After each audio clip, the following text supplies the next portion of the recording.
Hallo, ich möchte Sie herzlich begrüßen zu diesem Online-Kurs von Adania.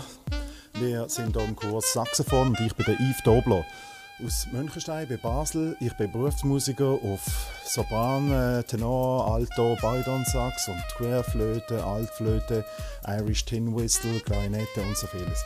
Aber hier im Kurs geht es darum, dass ich über Saxophon erzähle, auch erklären, wie kann ich genau mich vorbereiten auf so eine Adania-Audition, damit ich dann in einer Band vorspielen oder mitspielen dann auch.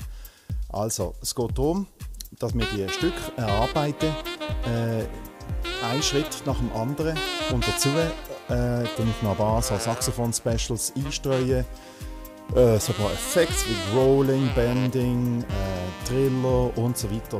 Einfach, dass es gut tönt.